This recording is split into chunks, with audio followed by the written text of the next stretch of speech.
So why can't they just charge more? Right? That would be the, one option would be the utilities just raise rates to reflect the higher rates. That would be, they have what they actually have, the way that general rate cases, which determine how much utilities can charge, like how much PG&E can charge all of us, is through something called a general rate case.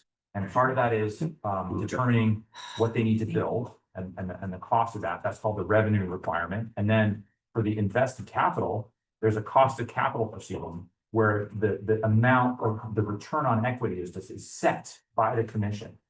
And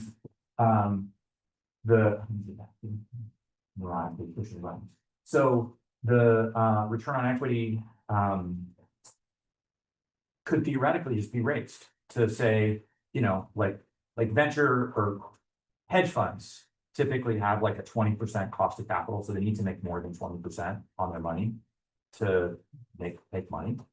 And so just and actually as PG&E went bankrupt, what happened is that the normal boring utility shareholders that expect to earn about a 10% return sold their shares to hedge funds who expected to earn a 20 to 50% return. And so it's like, it's not even that they're different, that the same people would want a different return. They'll just sell the shares to somebody with a different kind of risk appetite. And that definitely happened. The problem with that from a state perspective is that in practice, there are limits on how high electricity prices will be allowed to go. There are political limits, right? And so, and the utility isn't dumb. They know that. And so they know that at some point, the commission is just going to say, no, you can't have a 20% ROE in your cost of capital proceeding. Because if you did, the rates are going to go up by 50 to 100%, and there'll be a political revolt. And the utility commissioners will all get fired because they're appointed by the governor. And, a whole set of things will follow from that. And the governor will be blamed, which isn't acceptable, right? And so there is what folks I talk to describe as like headroom, like how much headroom is in rates, how much can we politically raise rates? And then, and that's of course, it depends on where you are, right? Like if we went to Ohio, electricity rates are a lot lower in Ohio than they are in California and Hawaii. We're sort of, California and Hawaii are kind of unique at this point. We're in our own little universe. And then there's like the rest of the country, and within the rest of the country, there is a spread of rates, but we are far above that spread. And that's really that there is a political limit on what is kind of tolerable in terms of how fast things can change, and also how expensive electricity bills can get. And of course, in California, this is all interacting with housing affordability. Because like it's all kind of like what is the cost of shelter? The cost of shelter includes your house, it includes your insurance, which we'll talk about, it includes your electricity bill, right? What good is a house if doesn't have electricity, especially if you're in a hot place and maybe you want air conditioning. So that's what's going on here. It's a mixed political economy problem that is subject to some modification. But and I guess another way to look at this is at some point, if the return demanded from the market gets high enough, it starts to make sense to try to just take the companies over. Like let them go bankrupt and municipalize them, right? Because that may be a better solution. The problem with that solution politically is, what if you're the governor and you own the utility and this happens, right? That might not be such a fun day for the governor or their staff. So I should just say, this is a picture of that place that I was talking about in 17 after the fire. This is Coffee Park, which is a lovely neighborhood in Santa Rosa. And it was completely leveled by fire. And I think one thing to notice about this picture, and this is going to be important for this talk, is this is not a wildfire picture, right? That we talk about the wildfire problem. This is an urban neighborhood that is leveled. And if you look closely, you can see that there are still some trees there, right? It's not a forest fire. That's how we typically picture this problem. That's partly because of like smoky and sort of how this is communicated about. But I want to encourage you to think about the problem in the energy system of fire as being an urban conflagration problem. It's about suburban and urban neighborhoods burning down. That is the problem, not trees. So this is Altadena in January, another neighborhood devastated by urban conflagration, also from an electric utility agency. This is after the utilities in California collectively have spent about $29 billion to try to reduce emissions.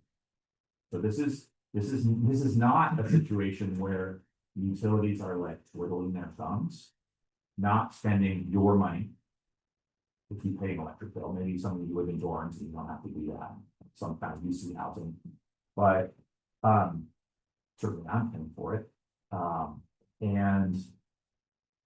And yet we are still having these fires. We are still having urban conflagrations. This fire was started by a very unusual set of circumstances involving an ancient transmission tower up on a hill, not very far up the hill. I've been to Altadena several times to walk the ground with insurance and sort of building and wildfire people. And when you see the tower where it started, it's just, I have a video on this. Maybe. No, I don't think so. The tower is like kind of up here-ish, right?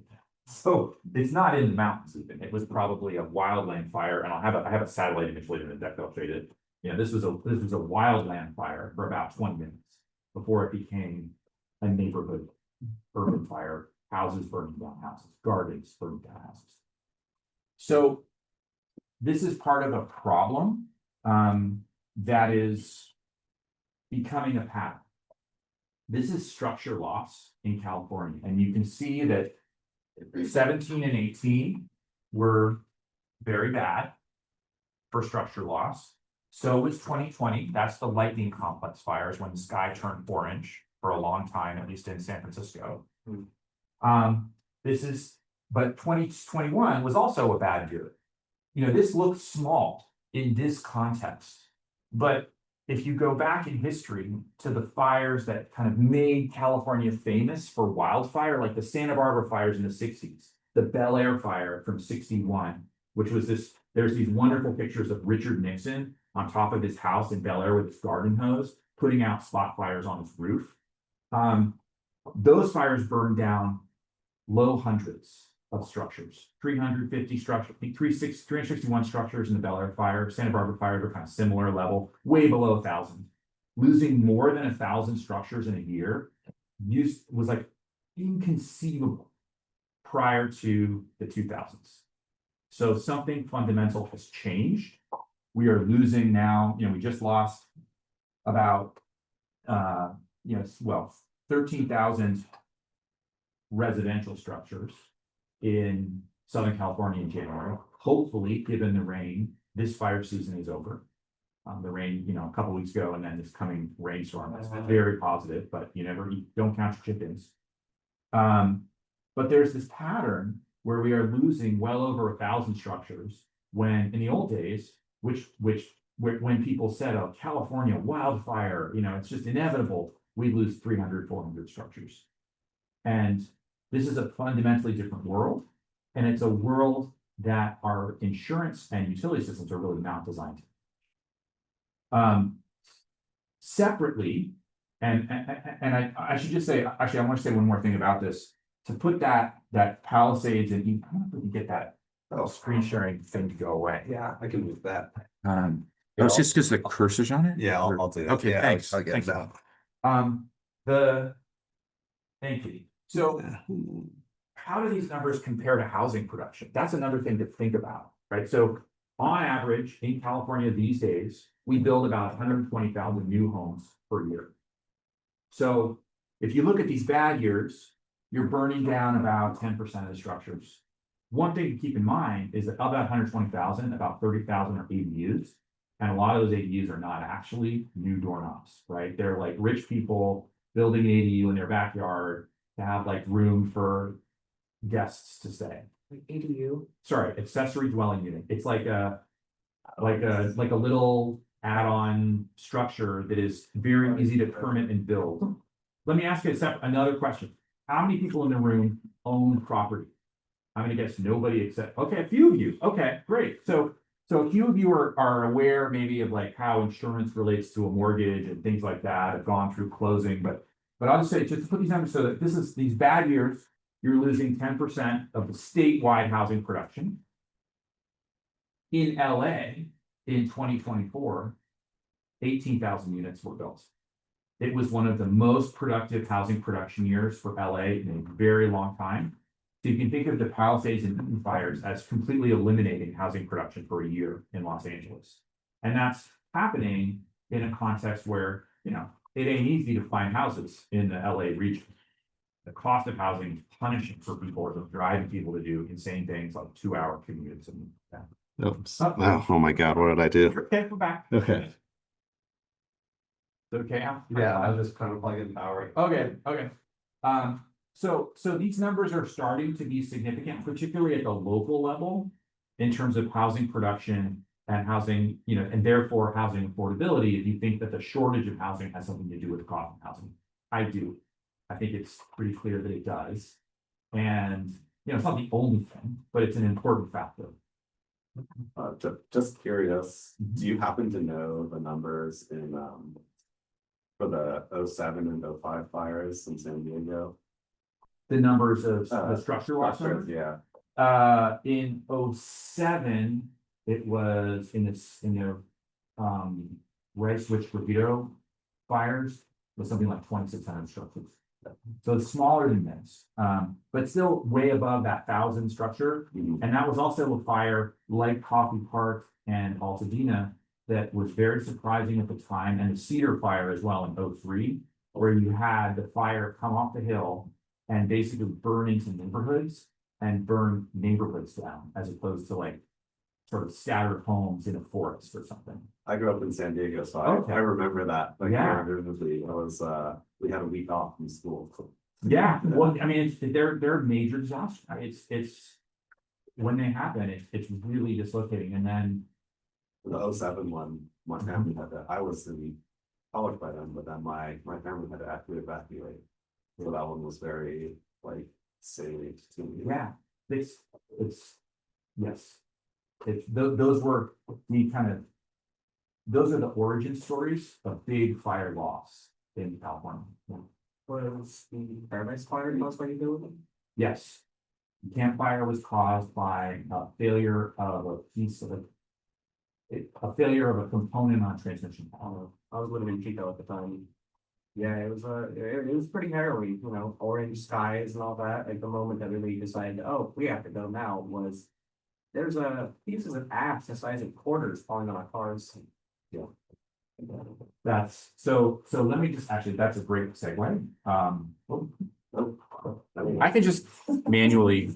Probably because I clicked on the Zoom thing. So all right, There we go. Okay. Yeah, I think so ash.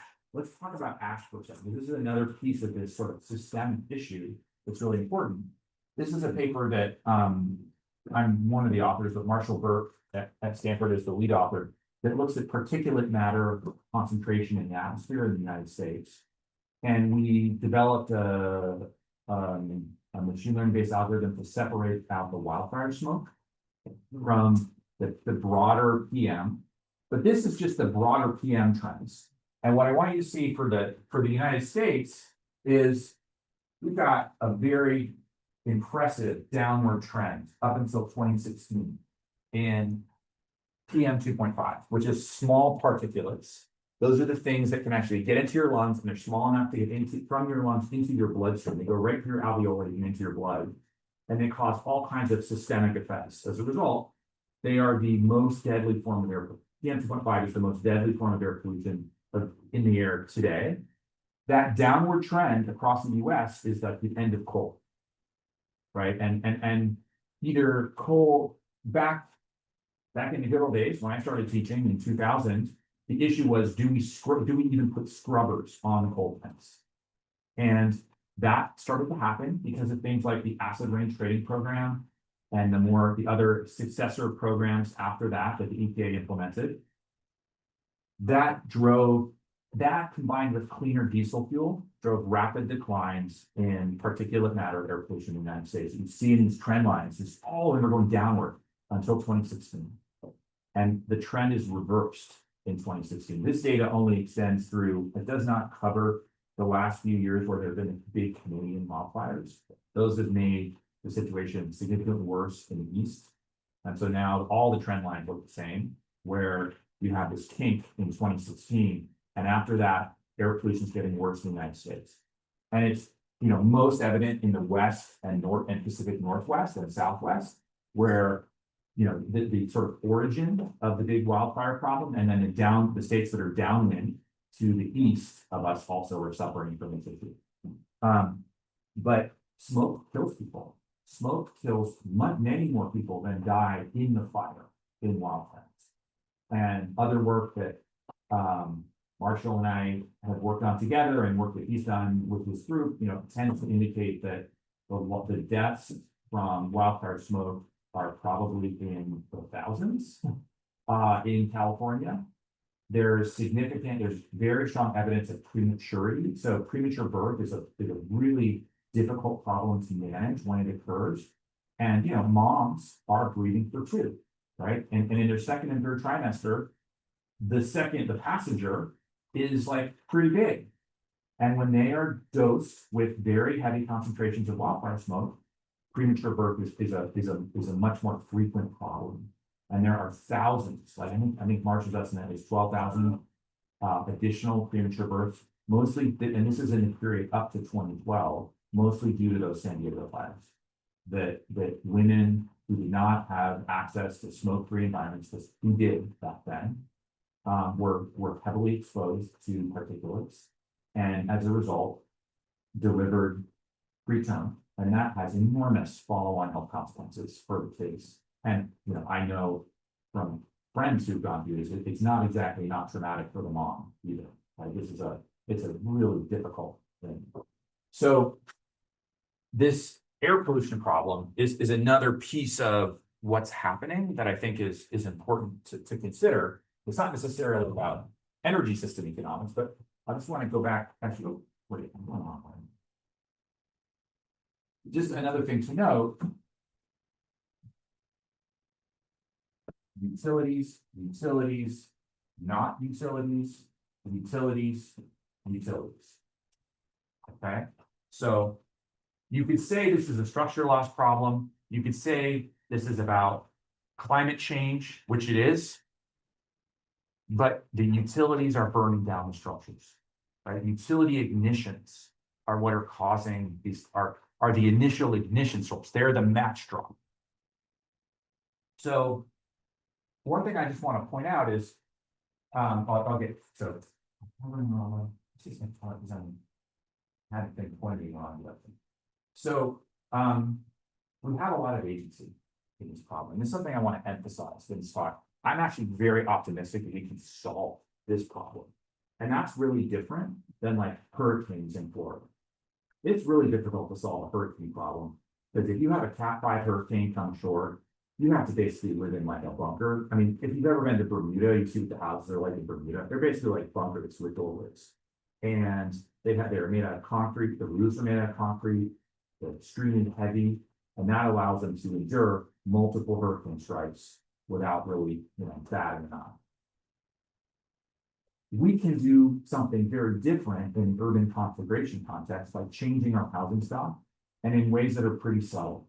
These are pictures from the woman in this photograph, Amy Hardy, used to live in Altadena. This is a home in Altadena. And I want you to notice one thing about this home. It doesn't have any plants right next to the house. See those steps? See this path here? There's a giant cactus. It's kind of like leaning toward the house, but you've got gravel and path. You've got these stairs, right? And the gravel will go around the house. There's no fuel next to the house. See if this will work. If I can play this video. I'm gonna try. Can I? Yeah, it's gonna work. This is January 8th. We'll play the video, please. This is January 8th, the Herities pull up to their house in Altadena. That's what Altadena looked like on the road. Here's their house. Notice the difference? Their house survived the fire, survived ember attack with no support from firefighters. We even had a tree.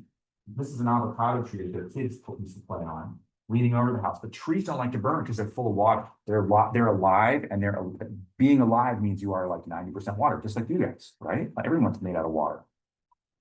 So you can see that the good structured defense can make a big difference. I just point out, this is a picture of my great-grandparents. Both of my great-grandma's houses burning down. They both lived in the Mission District in 1906. And that's the Mission District burning. The Mission District used to be built like suburbs are built today. Wood stick construction, very little attention paid to fire safety, right? After the quake in 06, the gas mains set fires, but then you had an urban conflagration. You had house-to-house ignition, very little fire suppression effectiveness back then. Like there weren't even really fire departments, urban fire departments. They were volunteer things for like drinking beer. But after 06 and a fire that occurred 2 years later in Baltimore, the Great Baltimore Fire, and this is all following the 71 fire in Chicago, right? Mrs. O'Leary's cow kicked over the lantern, that fire. The insurance company said, we're not going to insure buildings in urban environments anymore, unless the safety standards, the building codes are fundamentally different. And there are standards of cover from fire departments that are fundamentally different. Yes. I have a question. So I am from Germany, and where I grew up, we mostly built with like stone or concrete too. Yes. And ever since I came to California, I wondered, especially since we have so many wildfires, like why is so much built with wood here? Is there like, do you know if there's a specific reason for that? Yes, cheap. Okay. That's one. It's cheap. And like this building is probably not made out of wood. You know, commercial construction, especially construction over certain heights, tends to transition out of wood stick. But wood stick construction is very common in the United States. It's because it's cheap to build. The materials are less expensive. But in these urban environments, the insurance industry said we have to have codes that will guarantee different outcomes, but we will not insure buildings. And if you cannot get insurance for a building, you know who won't lend you money? A bank. So if you can't insure the property that is secured by a mortgage, the bank will not lend you money. And so after the 08 Baltimore fire, I'm gonna do a picture now and I'd show it, but I kind of like showing California picture. Everything changed in downtown, urban environments, tall buildings in America. And that's why we don't have this problem anymore. We don't have urban conflagration. Like after the, more recent examples, after the trade towers, right? The trade towers collapsed, they burnt. A few adjacent buildings that were hit directly by large components of those buildings were also destroyed. But there wasn't like a runaway fire in Lower Manhattan. And that's because the buildings are just built differently. It cannot happen.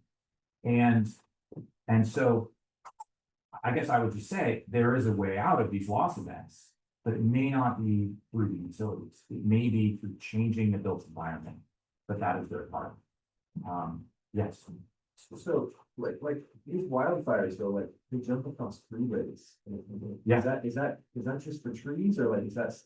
I just don't see how like a little brush next to your house when that comes along is gonna a huge fire. How is that gonna really protect the house? Yeah, so the way that these fires can move, and they don't just jump across highways, I think maybe you're referencing the fact that the Tubbs fire jumped Highway 101 in Santa Rosa. That's a 8-lane highway, right? So that's a pretty big darn firebird of uncombustible concrete. The way that these fires burn and ignite things is by embers. So remember back to your name? Topher. Topher's point about the giant pieces of ash landing on him in Chico, right? What happens in these fires, you have high winds, they're igniting things, pieces of those burning objects are lofted into the sky by the convection, by the heat, and they're carried long distances. So in Santa Rosa, what happened? The coffee park had attached wood fences that went from house to house, right? To keep the locust deer out of the yards, so you can have a nice garden. And those fences are like a vertical wall, an ember, a burning object hits that wall, falls to the ground, and ignites the fence. The fence is then a fuse burning in two directions toward houses, right? So it's the lofted embers that ignite things. If you have non-combustible material around the structure, it's very difficult to ignite the structure. That attached to a fence is probably the riskiest thing in many people's backyards, but there's other things like around here. Is there mulch on the ground? Yeah, so mulch, right? Mulch is dead wood fuel. It's cut up wood. If you put mulch next to your house, that's like lining the area around your house with burnable material. So that then when the ember lands on the mulch ignites and then ignites your structure. Little changes like that can make a huge difference to survivability in these firestorms. It's not a guarantee. It's more like putting on your seatbelt in the car. If you wear your seatbelt, you're very likely to survive. It would be surprising if you didn't survive a crash at 25 miles an hour. It's likely that you would survive a crash at highway speeds if you're wearing your seatbelt and maybe you have airbags, but you might die. And if you're going 100 miles an hour and you hit a fixed object, you're going to die, even in your seatbelt, right? That's what these kinds of modifications do. But that's sort of cutting off pieces of the probability distribution, right? And the other dynamic here is that during these fires, like what we see here, houses are igniting houses. So each house that ignites produces millions of embers. Those embers land all around it in a mile radius, half-mile radius, and they might ignite additional houses. And so there's kind of a, I think of it as like vaccination in my kid's classroom, where if one kid is vaccinated, but if every kid is vaccinated, that doesn't mean that you can't get measles, but it does mean that it's very hard to propagate measles in the environment. And that's what these kinds of structural changes do. There's no guarantee of it. So I think I said climate change is a factor. This is a picture of one study that I think is one of the better ones that looks at and identifies kind of the critical variable, which is called seasonal vapor pressure deficit. So this is basically like shorthand, how thirsty is the atmosphere? The atmosphere can hold more water vapor. The amount of water vapor that the atmosphere can hold is a square of the temperature. So as the temperature goes up a little bit, the thirstiness of the atmosphere goes up at the square of that temperature. What is happening in the West is that the temperatures are rising because of climate change, and that is driving a much larger change in the degree to which the atmosphere can absorb water vapor. Why does that matter for fire? Because that means that the plants are all working harder to stay full of water by losing more water to the atmosphere, and that's drying out the ground. And the dead fuel that's sitting on top of the ground is drying out faster because it's more readily evaporating its moisture into the atmosphere. Anybody who's built a campfire, or maybe a fire, fireplace, knows that like wet stuff is hard to burn, dry stuff is easier to burn. What this is doing is causing fuel moisture content to be very low during these extreme fire events, and that's driving fire behavior.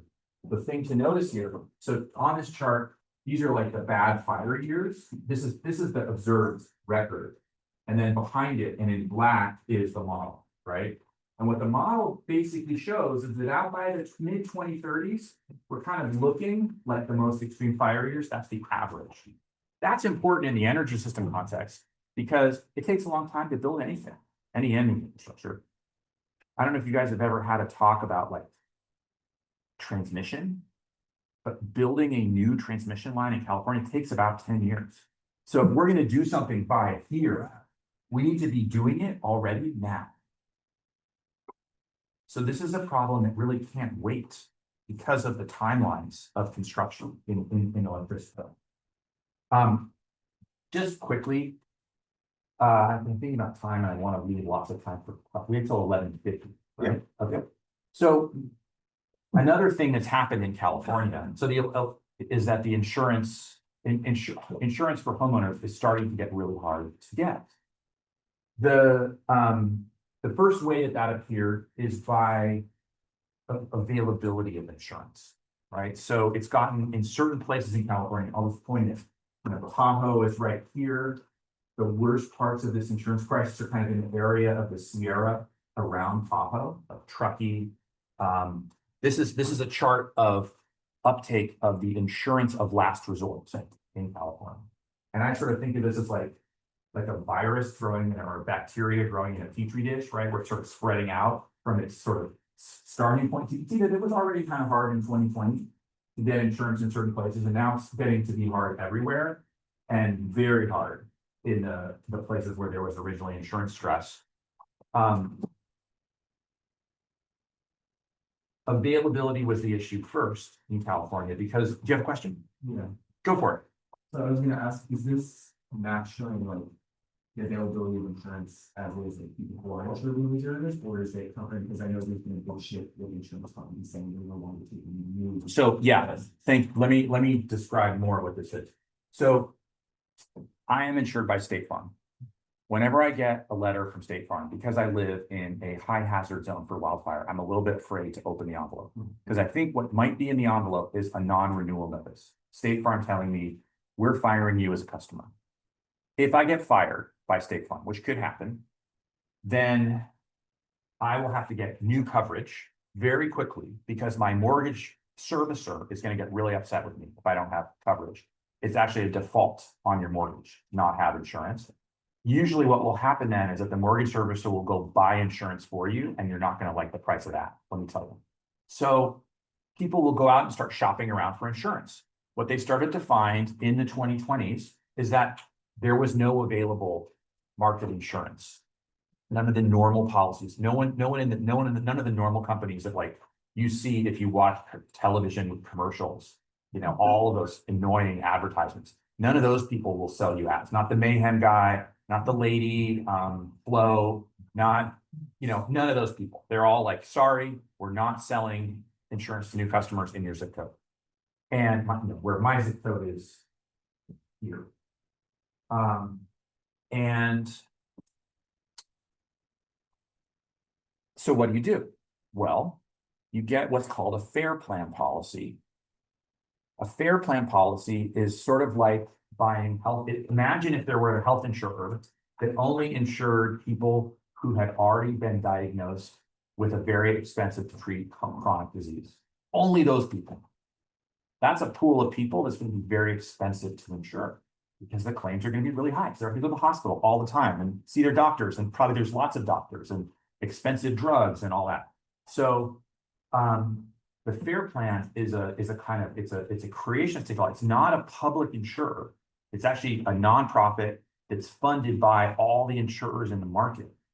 And it's allowed to charge much higher prices to cover that risk. And so what we've been seeing, and so let me just back up and say that what this shows you is that more and more people are having to go to this insurer of last resort because they cannot find available normal market insurance. The reason is that insurance is a regulated product. The price that insurers are allowed to charge has to be approved by a regulator.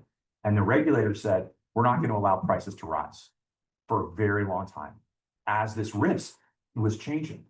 And one thing to remember about insurance, the basic insurance business model is the premiums paid have to equal the claims. And what the way insurers make a profit is they take the premiums, they invest them before they have to pay the claims. In that time between when the premium comes in and the claims go out, the insurer makes an investment profit on the money. That's called float. But if the premiums collected aren't enough to pay claims, then the insurer doesn't have a business. And so what the insurers started to do in California is to fire the customers in the high-risk areas. They started non-renewing a lot of people, just firing actual customers. And then they took a larger step and they said, eventually in 2023, all the big insurance groups said, we're not going to write any new policies in California. And that's when alarm bells started to go off, because when would be the time when you need to have a new policy? Let me think. When you buy a new house. So if you can't get new insurance, then you can't buy houses. Right, you could have an all cash purchase, but like who has that kind of money in Cal? Well, some people do, but it's a very small set of like AI designers, right? But you can't buy houses and you can't sell houses. So if you can't have insurance. So this problem was a crisis. And I'll just show you, this is the fair plan exposure. Sure. Can the fair plan be capped or regulated like the other insurance plans? It is regulated. They just actually, they so in 2024, the fair plan asked for they put in a filing to show that their rates needed to increase by about 50% to be actuarially sound, premiums equal claims. The regulator gave them a 17% rate increase, and they didn't have enough money in January when the fires happened. And they had to, the fair plan has the authority to assess a tax on all other insurance policies in California. And they assessed $1 billion tax. So they socialized $1 billion of losses across all the other people in California because the rates weren't high enough. They just submitted a 38% rate increase. But even in, this is residential exposure from their fair plan. You can see what's going on. People are having to go to the fair plan because they can't get insurance any other way, and they need to buy a house or sell a house. And so this is what happens.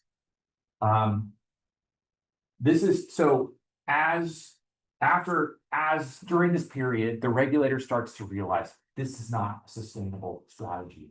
Keeping prices low is pushing people into this insurance program for kind of distressed properties. And if the prices are really high, the fair plan is a terrible insurance product. It's not consumer friendly at all by design, right? If you don't, the insurers don't want you to be. And so they start to allow prices to rise. I'll skip that. This is the average price of a policy in California over the last decade or so. And what you can see is that the average price is, looking forward from 2020 is up a couple $1,000s. That is not evenly distributed though. This is by risk quintile. So this top line is the top 20% of structures, what they're paying. And you can see that for those people, you're looking at an extra $2,000 to $3,000 of coverage costs, which is like, $250 a month. That's real money for people. And this is the cost of wildfire. Now remember where those fires are coming from. Utility infrastructure, a lot of them. Of course, it doesn't stop just there. This is utility bills from the 3 large investor-owned utilities in California. So if you're lucky enough to live in SMUD territory, you don't experience this, but pretty much everybody else does. And average increase in 17 is about $100 a month. So we're paying large costs, both mediated through insurance and through utilities. And actually at this point, for a lot of people, it depends on where you live, which one is bigger, because insurance is risk priced. So if you live in San Francisco or in downtown, well, Sacramento doesn't count.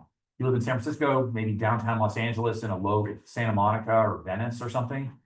You don't have any fire risk like this, catastrophic fire risk. You're still paying a low insurance bill. Like my parents live in the Sunset District in San Francisco. So they have very, very cheap insurance. My insurance in Marin County, not so cheap. If you go up the hill from Chico to Paradise or Magalia, places like that, your insurance is $6,000, $10,000, $12,000 a year. And so bear in mind, some people, like if you're buying into a market like that, you kind of know what you're getting into.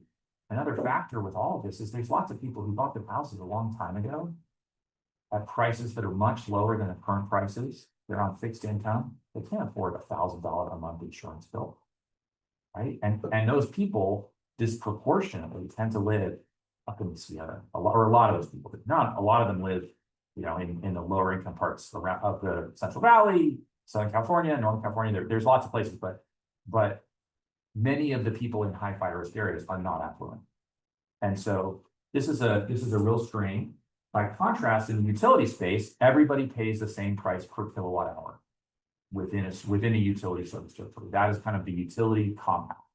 And so here, my parents in San Francisco pay the same insanely high electricity rate. It's like on peak PG&E rates are now 60 cents a kilowatt hour. The average rate is like 40 cents a kilowatt hour. As I do. So they are essentially cross-subsidizing me and someone I know who lives in Placerville in a super high risk area. That San Francisco is paying for that. And Placerville is getting a nice subsidy from San Francisco to be able to have electricity. Those are very different ways to socialize costs. They're both happening to some degree from California. I just want to like zoom out a little bit here. This is work that we do to look at what utilities are doing. So I'll just say this increase in cost reflects spending on the system, right? This is spending to harden grid infrastructure. I would encourage you, if you're in a low risk area, probably like Davis is actually pretty low risk. If you look around Davis and look up at the poles, you're going to see a bunch of old distribution infrastructure. It's going to look old. Then the next time you're in a really dangerous part of PG&E service territory, like where I live in Marin, look up at the poles and you will see brand spanking new infrastructure, a lot of what's called covered conductor, which is just like putting insulation around the wire. You'll see steel crossbars. You'll see a lot of equipment that's designed to allow to change how the circuits operate, that is operated, that's basically got wireless networks attached to it, so that the utility doesn't have to go to the substation and like do this to change something. They can actually use a network from the control center and change operational parameters of the system. All of that is happening, and that's driving these costs. Yes.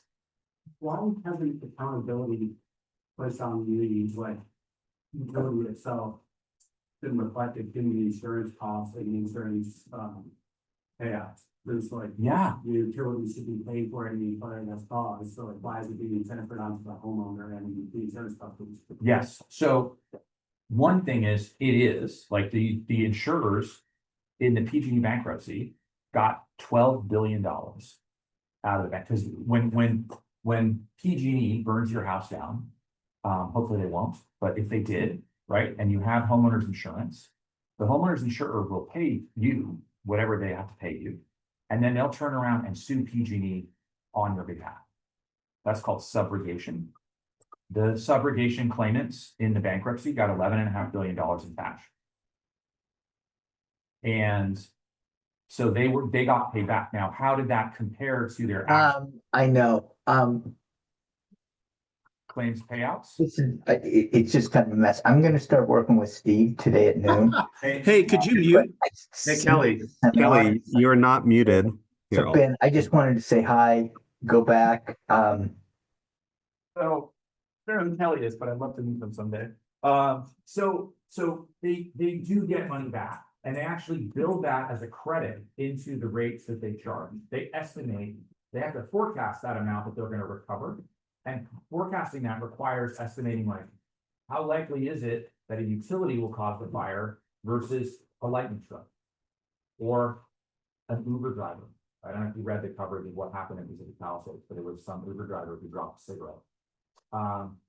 And so they build that into their models. It's imperfect. One of the things that's starting to happen, I actually had a very interesting interaction last week with one of the large reinsurance brokers. So reinsurance is insurance for insurance companies, largely to cover large losses. Like it's like the primary insurers have enough money on hand in case like a house burns down in a kitchen fire, or maybe 10 houses burn down, or even 100 houses. But if it's 1,000 houses, they actually have insurance for that, and that's called reinsurance. The reinsurers sent me maps of utility service territories. So they're actually starting to differentiate between like PG&E and SMUD, or maybe to make this actually more, LADWP and Southern California Edison. And they're going to start charging differently depending on how many houses are in LADWP territory versus Edison territory. Because Edison actually has better wildfire practices than LA. And so that kind of differentiation, that subtlety is starting to happen in the insurance world, but it hasn't been there yet. But there's no question that they build in a credit, assuming they can subrogate against the utilities for the fires that the utilities caused. And the utilities have burned down a lot of structures, and so that's a lot of the losses. That's kind of built into the whole economic chain. Yes. So we've been talking a little bit about the availability of the insurance and so on around this important point. I've heard this described as like gentrification by fire, basically, that you can, so some people can afford to live in one place. Like, do you see any trends of like actually having some parts of society, like some certain groups of people being displaced into lower risk areas? So is that anything that you're thinking about?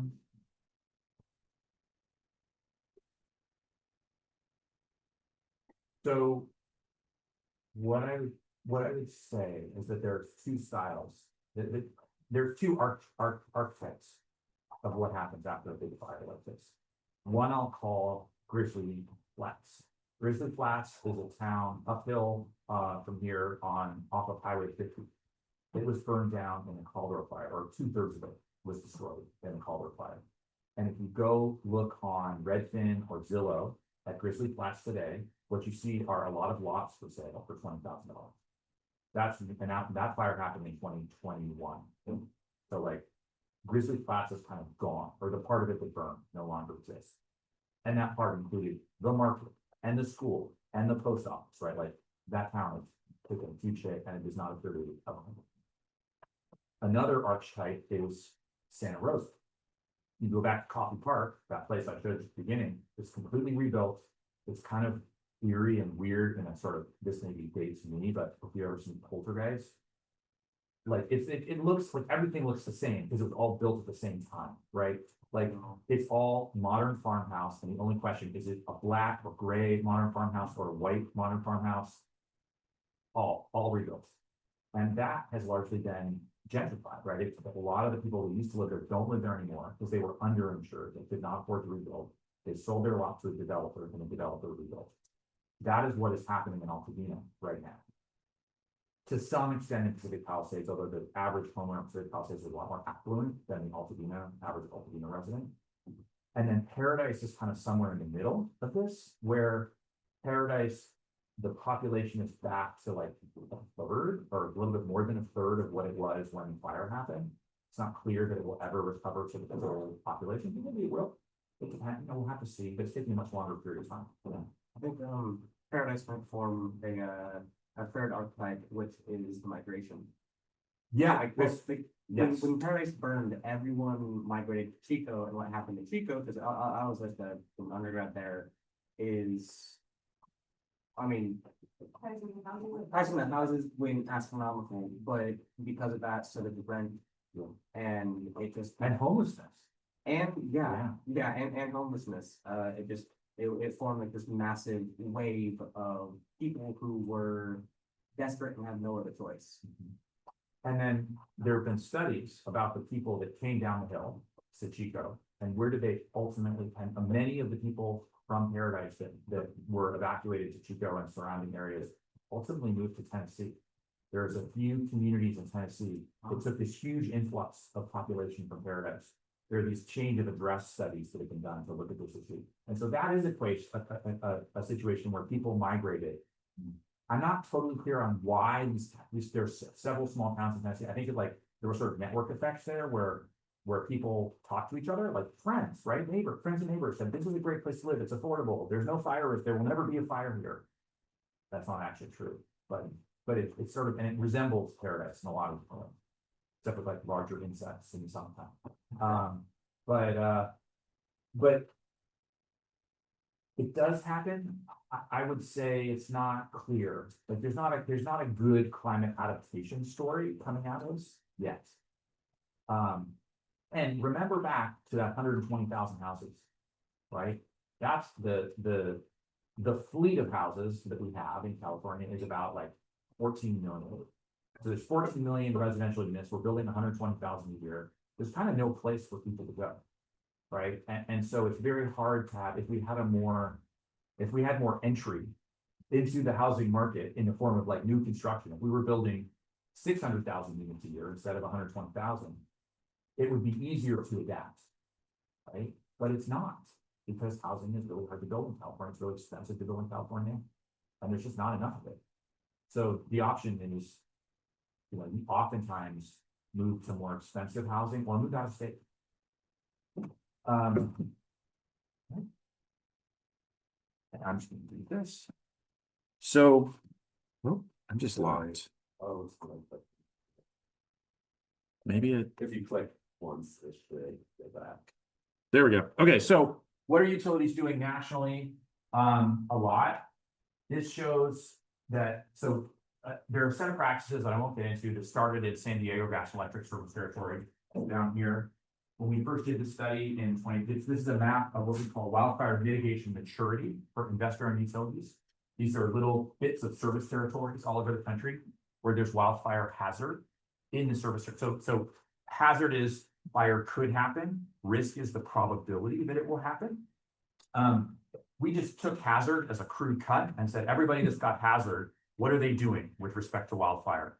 Could they start a utility cost fire? Are they doing the basics? White is the highest tier of maturity. Red is the lowest tier. And you can see that, at least in the West, by now, there's a few places like Arizona still has some issues. APS and Salt River are not doing everything they should. That's probably going to bite them in the long run. But almost everywhere else in the West, there's been this rapid transition to doing at least the basics of wildfire mitigation. Outside of the West, there's still problems, and you may remember there was a 1 million acre fire here last year. In this area, there's a long history of wildfire issues in Florida, the Carolinas, and in the Midwest, in the 19th century, those are still the most deadly wildfires that ever occurred in US history. So there's risk up there too. And those places are not yet doing much, but maybe they will, we'll see. But certainly Hawaii and the West have evolved very quickly toward much better utility safety practices on wildfire. And that's because utilities are losing big lawsuits. Incentive to do something different. In California, this is spending. So this just shows you like the distortion, that financial accountability. So moving from left to right, this is money spent to reduce risk in communities by managing fuels, by hardening homes, by that zones, the zone around the house that the embers can ignite, programs to help fund that. It's down here at about 400 million. This is for this year. That's the CAL FIRE suppression budget. It's doubled since 2017 from 2 to 4 billion. This is the interior and so BLM and Forest Service firefighting budget. That's national. That's for all 50 states. California is probably 20% of this budget. And then this is what just the 3 large California utilities are spending to reduce their risk. So like this to us, to my team, we look at this and we go, whoa, that's probably a little bit out of balance, because we know that there are effective loss reduction strategies that are over here, right, in people's backyards. And instead, we're spending $9 billion a year in electricity rates over here to try to get to zero emissions. Yes. Really quickly, what do you think the personal factors as to why they are false things that we it's supporting the infrastructure side rather than improving on the basis? So I think that, first of all, a good way to think about this is ignition versus consequence of ignition, right? And so we're very focused on ignition prevention, and then we're not as focused on preparation to reduce the consequences of ignition. I think it's because the IOUs are financially accountable. I mean, homeowners are financially accountable in the form of higher homeowner insurance policies, but not in the same way, right? A single fire for an investor-owned utility is a bankruptcy-producing event, potentially. Whereas, a homeowner has pretty good odds of getting through their 30-year mortgage without experiencing a wildfire. They might have to pay several $1,000s more a year for insurance, but that's one issue. I will tell you, I am in a process right now where we're part of a process at the Board of Forestry to change some of the defensible space rules to make them more fire safe, like take account of the modern fire science on these ember ignition fires. And we are facing the most intense opposition from the Mandeville Canyon Homeowners Association and the Brentwood Homeowners Association. Who's from LA? Anybody? Okay.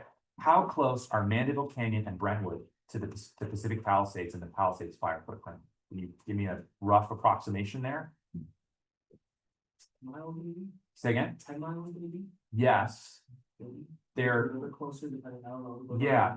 fair. So you probably don't like, so Mandeville Canyon is where the firefighters took their stand to prevent the fire from getting into Brentwood and crossing the 405 into LA, right? They went there in the middle of the night and they lit the mountain on fire so that they did a backfire, a firing operation that was extremely risky at the time in order to stop Mandeville Canyon and Brentwood from burning as the fire progressed toward the 405. So these people just had a near miss. And they're the ones who were saying, we can't change our backyards because it would be, it would eliminate the character of the neighborhood. And we're not talking about the whole backyard. We're talking about the 5 feet around the house, right? That paved section that I showed you in that picture from Altadena.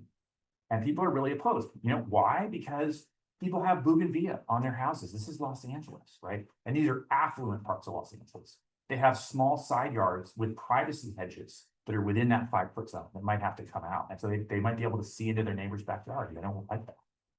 And so those kinds of changes face a lot of social opposition as well. I should just say, I think that the other part of the problem here is comms, is communications. This is how CAL FIRE and the Institute for Business and Home Safety, which is an insurance advocacy organization, describe this zone 0. Here's how they present zone 0, like this metal fence and like gravel and some crappy bird bath thing, and then they burn down a structure. Both of these structures are exposed to embers, and the one that's not well prepared burns down, right? But like, do you want to live there? If you're a homeowner from Brentwood with a $6 million house, do you want to live there? No, probably not. They also talk about this in terms of hardening your home for ember attack by preparing zone 0, right? So like, I want to live in a home that's beautiful, that has a high resale value, where my kids can play in the backyard and have a good time, and where I can have my friends over and have cocktails in the backyard. I don't want to prepare my home like it's a bunker in Ukraine about to receive Russian artillery attack. But that's how the firefighters talk about all of this, because they're firefighters. They are fire warriors, right? And that's how they think about the world. So I think that communications is also part of the problem and part of the reason we're not making these changes. This is how I think we need to present it. This is Amy's kid, probably like running around by his birthday party in a well-prepared backyard. That's the message we need to be sending to people. Like, that's a place you want to live, right? That's a place that you can sell for a lot of money if you happen to own it. And if you're thinking about buying it, you're like, yeah, I want to live there. And we don't talk about this in a way that actually reaches people in a way that could create social change. Are insurers reacting to home hardening? Like if a home in one of those blacklisted zip codes is home hardening, is the insurer aware of that and more willing to like reinsure? I think it's Yes, it is. It's we're at time and I want to be respectful of people's time. The answer is sort of, it's complicated. I'm going to close. This is a picture of Old Mandeville Canyon. This is a picture of new. Yeah, so what the insurers are doing is telling you if you want insurance, you have to prepare your backyard. Sometimes they just non-renew you. Like sometimes they're like, we're not even going to bother. But I want to just skip forward and say, I think there are big, outstanding research questions in this space, and answering them is a critical path to achieving the energy transition. So far today, I've been talking all about this stuff, like about fire and neighborhoods and all this. I started with energy, haven't talked much about energy today, but if we don't solve this problem, there's no path forward for municipal utilities because they got to borrow, right? The munis at this point, Northern California Power Authority, SMUD, anybody who has anything, any infrastructure they want to build, Bonneville Power Administration, they are struggling to sell debt to the debt markets because of the same issues. So there's no way around this with like government ownership. If we want to build the infrastructure necessary for the energy transition, we have to solve this problem. And the problem, at least based on the last decade of experience in California, cannot principally be solved within the utility space. The utilities have spent $30 billion. Rates have basically doubled in California to the point where they're the same as Hawaii, which is like really saying something if you know about electricity costs. That is insane. And we're still burning down Altadena. Like you got to look at results. In the end, results are what matter, not like some risk model that the consultant sold you. And so the way out of this has to be through changing the built environment. And that is a critical deliverable for doing the energy transition, being able to sign those power purchase agreements. And so I would argue that thinking about these issues, efficient allocation of resources based on risk between sectors and actors, so utility, non-utility, right? What is the efficient allocation there? How effective is fire suppression? Firefighters did pretty well in Southern California, but in Altadena, they basically had to stand back. They just tried to get all the seniors out, so not as many people died. A question of how we allocate spending, right? What is the right allocation of responsibility between the federal, state, local government, property owners, and the electric utilities? Right now, it's, as you saw, it's all on the electric utilities, which is in our bills. We pay that. But is that the right approach? Well, we are thinking about this. A few other people, Meredith Valley and Duncan Callaway, Berkeley, are thinking about this in some ways.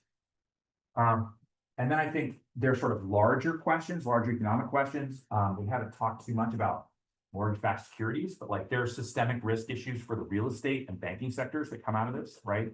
What if all of a sudden properties in high fire risk areas in the West, which is like a lot of the West, become less valuable? That feels a little bit like the Great Recession and the housing crisis. What are good incentive designs to move homeowners toward better behavior with respect to their own risks? Can we align those with energy efficiency, right? A lot of the things that create better fire survivability also are at least aligned and sometimes the same, like good windows, right? As energy efficiency upgrades. And then what do we do about smoke? And how do we manage smoke? And there's lots of interesting questions there that relate to the future direction of air quality protection, not just in the US, but internationally as well. So thanks.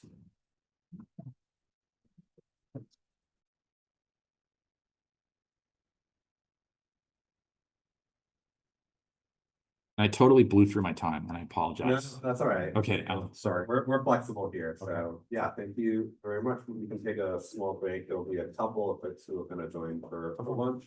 Otherwise, hopefully you guys all Have a great weekend, everybody.